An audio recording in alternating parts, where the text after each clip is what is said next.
کہا جاتا ہے کہ بنی اسرائیل میں دو بھائی رہا کرتے تھے، ایک مومن تھا، مسلمان تھا، اور دوسرا بتوں کی پوجا کرنے والا کافر تھا۔ دونوں سمندر پر جایا کرتے تھے مچھلی کا شکار کرنے کے لیے۔ ایک اپنے رب کا نام لے کر، خدا کا نام لے کر، اللہ کا نام لے کر دریا میں جال پھینکتا تو اس کے جال میں چند ایک مچھلیاں آیا کرتی تھی، اور اس کا جو بھائی تھا جو بتوں کی پوجا کیا کرتا تھا، وہ اپنے بتوں کا نام لے کر دریا میں جال پھینکتا تو اس کا پورا جال مچھلیوں سے بھر جایا کرتا تھا، حتیٰ کہ اس جال کو دریا سے باہر نکالنے کے لیے وہ دوسروں کو پکارتا تھا کہ آؤ میری مدد کرو، میرے جال میں اتنی ساری مچھلیاں ہیں کہ میں اسے اکیلا باہر نہیں نکال سکتا۔ لوگ آ کر اس کی مدد کرتے اور اس کے جال کو سمندر سے باہر نکالا کرتے تھے۔ یہ کم رزق ملنے پر بھی اللہ کا شکر ادا کرتا تھا، لیکن اس کی جو بیوی تھی، ایک دن اس نے اپنے بھائی کی بیوی کو دیکھا، یعنی کہ اس کا جو بھائی جو کافر تھا، بتوں کی پوجا کرتا تھا، جس کے جال میں بہت ساری مچھلیاں آیا کرتی تھی، اس کی بیوی کو اس مومن مرد کی بیوی نے جب دیکھا تو اس کے بدن پر بڑا قیمتی لباس نظر آیا، بڑے زیورات، بڑے گہنے اور قیمتی زیورات سے وہ لیس تھی۔ جب اس چیز کو دیکھا تو عورت ہوتی ہے، اس کے دل میں بھی حرص پیدا ہوئی، خواہش پیدا ہوئی کہ اس کے پاس اتنا کچھ ہے، قیمتی کپڑے ہیں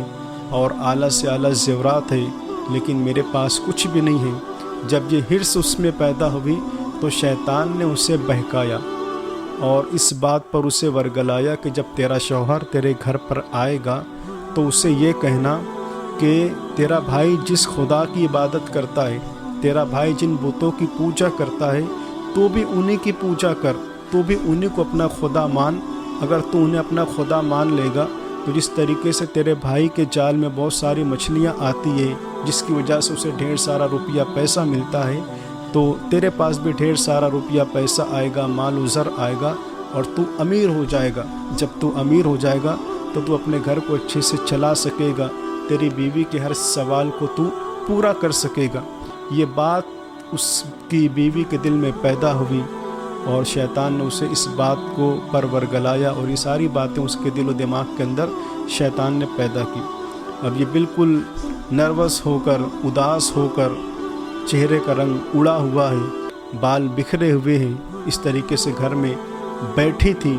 اب اس کا شوہر جب گھر پر آتا ہے، آنے کے بعد وجہ پوچھی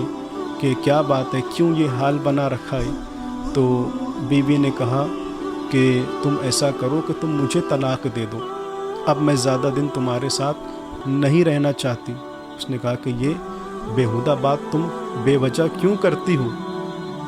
کیوں تم مجھ سے طلاق مانگتی ہو؟ بیوی نے کہا کہ اگر ٹھیک ہے تم مجھے طلاق نہیں دینا چاہتے تو تمہارا بھائی جن بتوں کو پوجتا ہے، جن بتوں کی وہ عبادت اور پرستش کرتا ہے، تم بھی انہی بتوں کا نام لینا شروع کر دو، تم بھی انہی بتوں کو پوجنا شروع کر دو۔ اس کی وجہ سے تمہارے جال میں بھی خوب ساری مچھلیاں آئیں گی، تمہارا رزق بڑھ جائے گا، روپیے پیسے مال کی فراوانی ہو جائے گی۔ وہ شوہر چونکہ مومن تھا، مسلمان تھا، خدا سے ڈرنے والا تھا، اس نے کہا کہ تم یہ کیا بکتی ہو، خدا سے ڈرو، اللہ کا خوف دل میں پیدا کرو۔ ایسا نہیں ہو سکتا کہ رزق کی کچھ تنگی کی وجہ سے ہم اپنے خدا حقیقی کو بھلا دیں۔ یہ تو آزمائش کے دن ہوا کرتے ہیں، اللہ تعالیٰ نے جس کے مقدر میں جتنا لکھا ہے اتنا اسے مل کر رہتا ہے۔ حالات کے اتار چڑھاؤ سے ہم کیا خدا کو سجدہ کرنا چھوڑ دیں گے؟ کیا خدا واحد کو ہم چھوڑ کر بتوں کی پوجا کرنے لگ جائیں گے؟ نہیں، ایسا نہیں ہو سکتا۔ وہ گھر سے یہ بول کر چلا گیا اور اپنی بیوی سے یہ وعدہ کرتا ہے کہ تمہارے جو بھی سوالات ہیں، تمہاری جو بھی مانگ ہے زیورات کی، کپڑوں کی، وہ میں ضرور پورا کر دوں گا، لیکن یہ میں کبھی نہیں کر سکتا کہ میں بتوں کی پوجا کرنا شروع کر دوں۔ اب وہ باہر نکلتا ہے، یہ سوچ میں تھا کہ میں نے گھر میں بات تو کر لی ہے، بیوی سے میں نے یہ بات کہہ رکھی ہے کہ میں تمہارے سارے سوالوں کو پورا کر دوں گا، لیکن اب کہیں اچھا خاصا کام دیکھنا پڑے گا، جب کام ملے گا، روپیہ پیسہ زیادہ آئیں گے تو بیوی کے ہر سوال کو میں پورا کر سکوں گا۔ وہ ایسی جگہ جا کر بیٹھ جاتا ہے جہاں پر مزدور بیٹھا کرتے تھے، اور لوگ آتے تھے اور مزدوروں کو اپنے یہاں کام کروانے کے لیے لے جایا کرتے تھے۔ وہ جا کر مزدوروں کی جگہ پر بیٹھ جاتا ہے، لیکن کم قسمتی سے کوئی بھی اسے اپنے یہاں کام پر نہیں لے کر گیا۔ سارے مزدوروں کو لے کر لوگ چلے گئے، یہ بچہ اسے کسی نے بھی اپنے یہاں کام پر نہیں رکھا۔ یہ اداس ہو کر دریا کے پاس آتا ہے اور رات بھر اللہ کی عبادت کرتا ہے۔ صبح جب گھر پر پہنچا، بیوی نے کہا کہ تم کہاں تھے؟ تو اس نے کہا کہ میں بادشاہ کی خدمت میں تھا، بادشاہ نے مجھے 30 دن کے لیے کام پر رکھا ہے۔ تو کہا کہ بادشاہ تمہیں کیا دے گا؟ تو اس نے کہا کہ بادشاہ کے خزانے میں کوئی کمی نہیں ہے، وہ مجھے وہی دے گا جو میں چاہتا ہوں۔ تو کہا کہ بہت اچھی بات ہے، تم بادشاہ کے یہاں دل لگا کر کام کرو تاکہ وہ تمہیں اپنی مرضی کے مطابق تمہیں انعام و اکرام دے سکے۔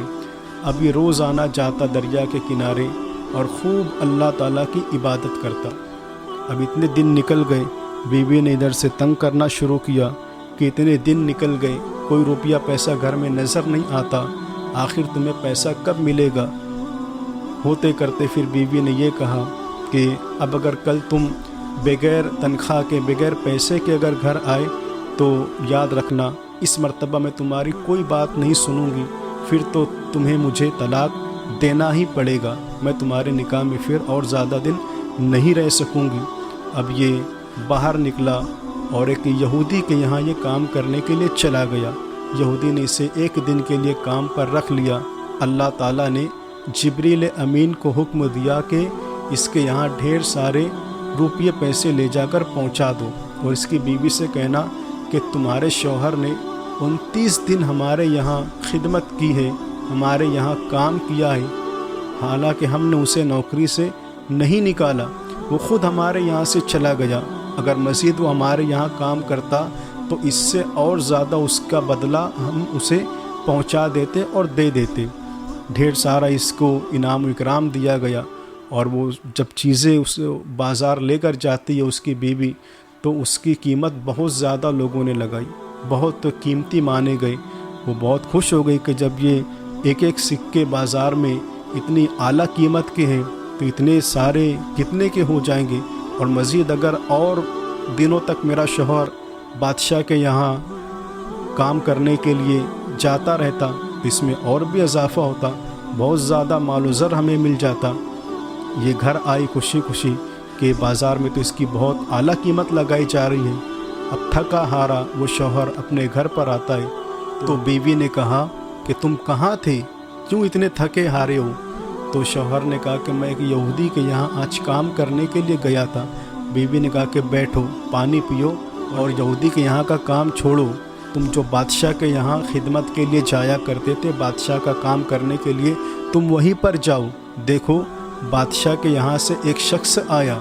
اور وہ آنے کے بعد کہتا ہے کہ میں بادشاہ کا قاصد ہوں، تمہارا شوہر ہمارے یہاں غلامی کیا کرتا تھا، نوکری کیا کرتا تھا، جس کا بدلہ بادشاہ نے ہمارے گھر پر بھجوایا ہے۔ تم کسی یہودی کے یہاں کام نہ کرو، تم اسی بادشاہ کے یہاں جاؤ اور اسی کی ملازمت پر تم لگے رہو۔ وہ جب دیکھتا ہے کہ بادشاہ کے ملازم نے، حالانکہ اللہ تعالیٰ نے جبریل کو حکم دیا تھا کہ جا کر یہ کہنا کہ میں بادشاہ کا قاصد ہوں، انسانی شکل میں اللہ نے جبریل امین کو بھیجا، تو